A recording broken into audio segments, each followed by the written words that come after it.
ఈ ఏడాది ఖరీఫ్లో విత్తన కొరత లేకుండా చేయడమే ప్రధాన కర్తవ్యమని శ్రీకాకుళం జిల్లా విత్తనాభివృద్ధి సంస్థ మేనేజర్ బాలకృష్ణ అన్నారు.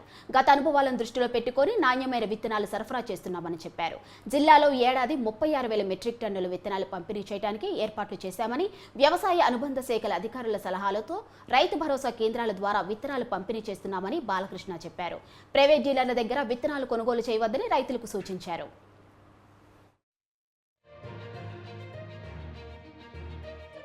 నమస్కారం అండి. నా పేరు పి బాలకృష్ణ, జిల్లా మేనేజర్, ఆంధ్రప్రదేశ్ రాష్ట్ర విత్తనాభివృద్ధి సంస్థ.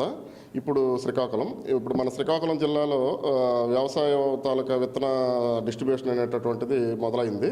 ఈ సందర్భంగా ఏంటంటే మన జిల్లాకి 36,000 క్వింటాల్ వివిధ రకాలైనటువంటి వరి విత్తనాలు కేటాయించడం జరిగింది. ఈ 36,000 క్వింటాల్లో ఈ రోజుకి మనం 32,000 క్వింటాల జిల్లాల్లో పొజిషన్ చేయడం జరిగింది.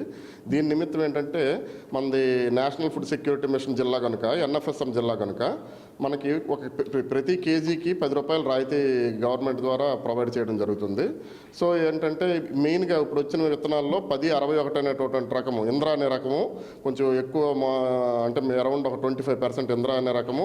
తర్వాత సాంబ మసూరి బీపీటీ 5204 అనేటటువంటి రకము, అంటే అదొక 25%. తర్వాత 1121 శ్రీధృతి అనే రకం అనేటటువంటి ఇది ఒక 25% ఆఫ్ ది ఏరియాని మనకు అలాట్ చేసిన రకాల్లో ఉంది.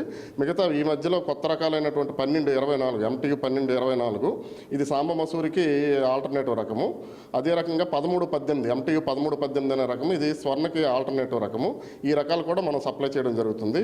ఈ సంవత్సరంకి వచ్చేసరికి కట్టి జనుము జీలుగకి 50% సబ్సిడీతో, అంటే కట్టి జనుము జీలుగ అనేటువంటి గ్రీన్ మాన్యూర్ సీడ్స్ ఇవేంటంటే మనకి